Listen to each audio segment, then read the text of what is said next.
ভোটের আগে আবারও গরম ভাঙর। শনিবার সন্ধে তৃণমূল নেতা খায়রুল ইসলামের উপর হামলা, গাড়ি ভাঙচুর, রাতে শওকত মোল্লার গাড়ি লক্ষ্য করে বোমা মারা ও গুলি চালানোর অভিযোগ। হামলার অভিযোগ মানতে নারাজ আইএসএফ।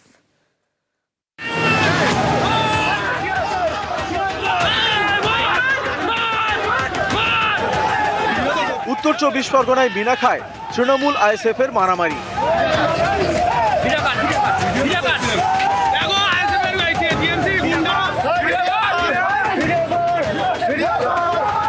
তৃণমূল আইএসএফ এর লড়াইয়ে উত্তর 24 পরগনার মিনাখায় যেমন গরম, তেমনই গরম দক্ষিণ 24 পরগনার ভাঙড়।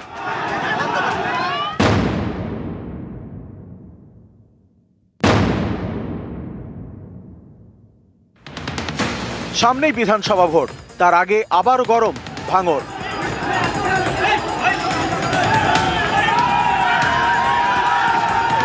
শনিবার তখন সন্ধে ভাঙড়ের পোলেরহাট থানার দক্ষিণ গাজীপুরে যান তৃণমূল নেতা খায়রুল ইসলাম। পথসভা থেকে আইএসএফকে নিশানা করেন। এই নিয়েই গোলমালের সূত্রপাত। অভিযোগ, পথসভা শেষে খৈরুলের গাড়িতে হামলা চালায় আইএসএফ, তাকে মারধরও করা হয় বলে দাবি।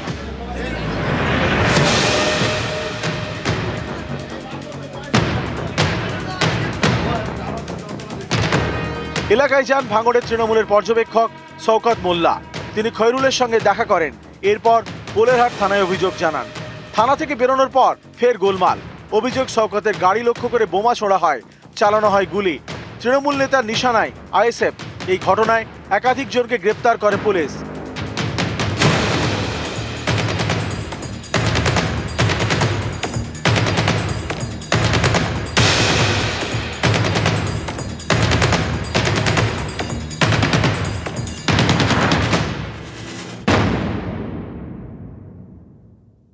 আইএসএফ আশ্রিত সমাজ বিরোধীরা একেবারে মরিয়া। যখন এদের পায়ের তলাতে জমি সরছে, তখন নওশাদ সিদ্দিকীর মদতে আমার গাড়ির উপরে বোম এবং গুলি চালানো হলো।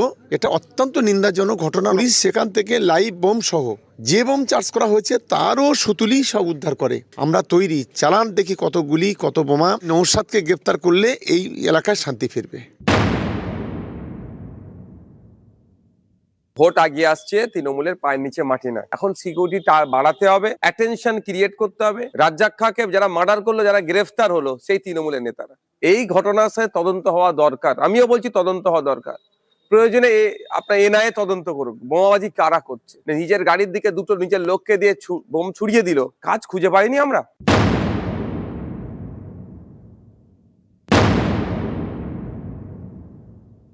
ভাঙড়কে তৃণমূল কংগ্রেস ভাগাড়ে পরিণত করে দিয়েছে এবং সেখানে বোমা গুলি এটাই চলছে, আর কিছু চলছে না। যা পরিস্থিতি ওখানে, তো এখনই মনে হয় ওখানকার এসপির হাত থেকে ক্ষমতা নিয়ে ওখানে সেন্ট্রাল বাহিনীর হাতে ক্ষমতা দিয়ে দেওয়া হচ্ছে। আচ্ছা, ওরা আর কোথায় কোথায় কেন্দ্রীয় বাহিনী মোতায়েন করবে? আগের বারে লোকসভা নির্বাচনে জম্মু কাশ্মীরের থেকে বেশি কেন্দ্রীয় বাহিনী পশ্চিমবঙ্গে পাঠিয়েছে। বলেছিল পশ্চিমবঙ্গে নাকি বিজেপির আসন বাড়বে, কমে গেছে, তৃণমূল বেড়ে গেছে। তো সুকান্ত, ওরা আর কোথায় কোথায়, ওনাদের বাড়ির চৌকাঠ থেকে শুরু করে আর কোথায় কোথায় চান?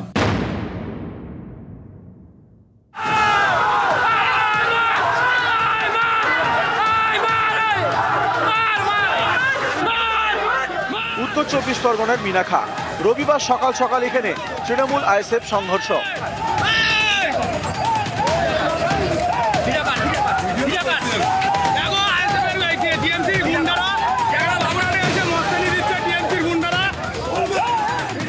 অভিযোগ, পতাকা লাগানো নিয়ে ঝামেলা শুরু, সেই থেকে মারামারি।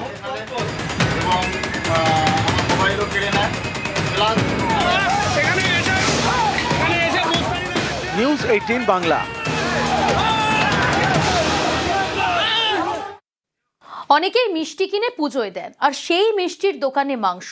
শিলিগুড়িতে হাতে নাতে ধরলেন খাদ্য সুরক্ষা দফতরের আধিকারিকরা। দোকান মালিককে করলেন সতর্ক। অনেকেরই প্রশ্ন, শুধু সতর্ক করে কি হবে? কেন আরো কড়া পদক্ষেপ করা হচ্ছে না?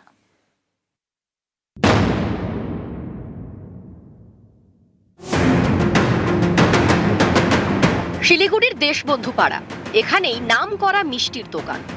শনিবার এই দোকানে হানা দেন খাদ্য সুরক্ষা দফতরের অফিসাররা। দেখেন মিষ্টির দোকানের ফ্রিজের উপরে রাখা মাংস, সেটা আবার পচা।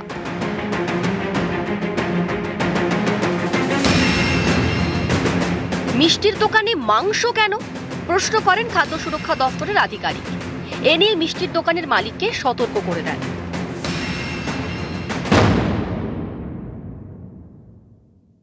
এই বিষয়টা একদমই ভালো না, কারণ আমরা পূজা পাঠ মিষ্টি নেই পূজার জন্য, শনিবার মঙ্গলবার নেই পনির টনির মিষ্টি, এটা ঠিক না। মিষ্টির দোকানে শুধু পরিষ্কার পরিচ্ছন্নভাবে মিষ্টি রাখাই উচিত। এটা হচ্ছে লোকের একটা এখন সবচেয়ে বড় কোশ্চেন যে মাংস পাওয়া গেছে, মাংসটা আমার স্টাফ আছে কোথায়? আমাদের প্রুফ করতে পারবে যে আমার কড়াইতে মাংস ছিল, যেই কড়াইতে মিষ্টি হচ্ছিল সেই মিষ্টি কড়াইতে মানে মাংসটা ছিল। শনিবার শিলিগুড়ির একাধিক দোকানে হানা দেন খাদ্য সুরক্ষা দফতরের আধিকারিকরা। কোথাও দেখতে পান রেস্টুরেন্টে রান্না হচ্ছে অস্বাস্থ্যকর পরিবেশে।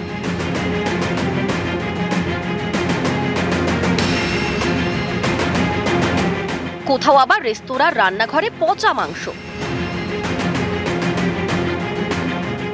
দুটি দোকানকে নোটিশ ধরানো হয়।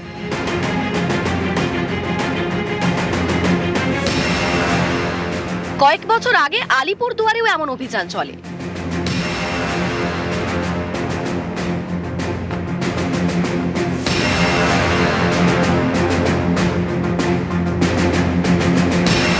কোনো হোটেলে মেলে বাসি ভাত, কোথাও আবার বাসি পচা মাছ মাংস।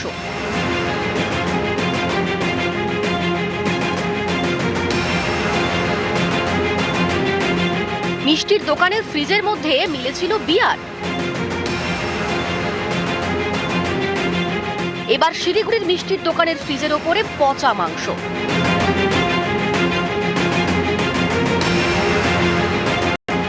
নিউজ 18 বাংলা।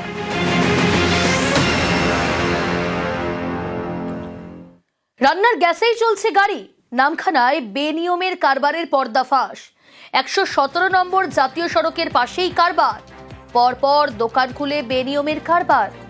বেআইনিভাবে মজুদ রান্নার গ্যাসের সিলিন্ডার, আর সেই সিলিন্ডার থেকেই দেওয়া হচ্ছে গাড়িতে গ্যাস। পেট্রোলের থেকে কম খরচে বেশি লাভ।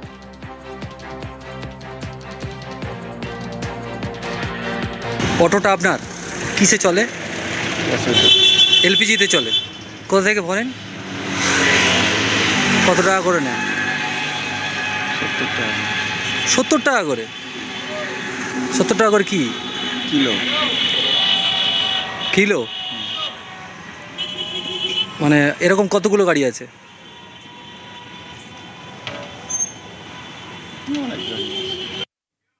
প্রতিদিন 100 থেকে 150টি গাড়িতে রান্নার গ্যাস। প্রতি কেজি গ্যাস বিক্রি 90 থেকে 100 টাকায়।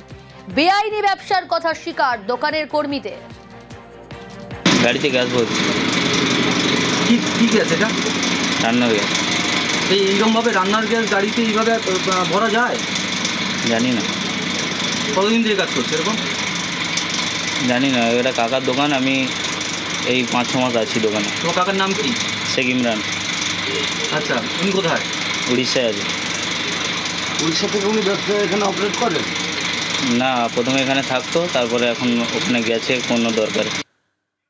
আর এই ঘটনার পর একাধিক প্রশ্ন উঠতে শুরু করেছে যে কাটা গ্যাসের কারবারে প্রশ্নে নজরদারি, যেভাবে রমরমিয়ে বেআইনি কারবার এবং সেখানে রান্নার গ্যাস ব্যবহার করা হচ্ছে গাড়িতে, এই নজরদারি কোথায়? বিশ্বজিৎ রয়েছে আমার সঙ্গে। বিশ্বজিৎ, হ্যাঁ দেখো, নজরদারি তো আছে, অর্থাৎ যিনি বেআইনি কাজ করছেন তিনি কিন্তু একেবারে তার দোকানে সিসিটিভি ক্যামেরা লাগিয়ে তিনি যে কাজটা করছেন, যে রান্নার যে গ্যাস সিলিন্ডার অর্থাৎ ডোমেস্টিক গ্যাস সিলিন্ডার, সেই সিলিন্ডার থেকে কিন্তু একেবারে একটা মেশিনের মাধ্যমে যে গাড়ি রয়েছে, যে পেট্রোল গাড়িগুলো রয়েছে, সেই পেট্রোল গাড়িগুলোতে কিন্তু ভর্তি করা হচ্ছে এবং সেটা মারাত্মক বিপজ্জনক ভাবে কিন্তু ভরা হচ্ছে। আমরা যখন সেই দোকানে যখন ঢুকেছিলাম, একেবারে গ্যাসের গন্ধে কিন্তু নাক টেকা দায় হয়ে পড়ছিল এবং সেই জায়গা থেকে আমরা যখন তাকে প্রশ্ন করেছিলাম, তারা দিনের পর দিন প্রায় 90 থেকে 100 টাকা কেজি দরে এই গ্যাস একেবারে চড়া দামে কিন্তু বিক্রি করে দেওয়া হচ্ছে এবং প্রতিদিন প্রায় 100 থেকে 150 গাড়ি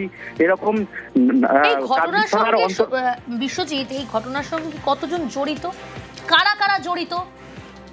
হ্যাঁ দেখো, একটা অসাধু চক্র কিন্তু এখানে কাজ করছে, যেটা কাকদ্বীপ থানার অন্তর্গত যে নারায়ণপুর এলাকায়, ঠিক ওই নারায়ণপুর যে স্টপেজেই ওখানেই কিন্তু 3 থেকে 4টি দোকান তারা কিন্তু এই কাজ করে যাচ্ছে।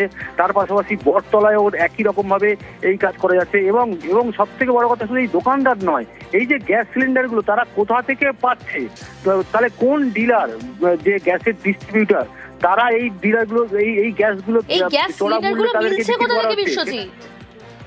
একেবারেই দেখো, সেইখানেই কিন্তু প্রশ্ন যে কোন গ্যাসের ডিলার তারা চোরা পথে এই গ্যাস সিলিন্ডার গুলো, ডোমেস্টিক গ্যাস সিলিন্ডার গুলোকে এই যে অসাধু ব্যবসায়ীদের হাতে তুলে দেওয়া হচ্ছে, এবং সেটা দিনের পর দিন বাড়ির রান্নাঘরে না গিয়ে একেবারে যে চোরা পথে গাড়িতে ব্যবহৃত হচ্ছে, এবং তাতে করে কিন্তু যে গাড়ির যে সাশ্রয় হলেও রান্নার গ্যাস দিয়ে এইটা কেন করা হবে স্বাভাবিকভাবে কিন্তু প্রশ্ন উঠতে শুরু করেছে।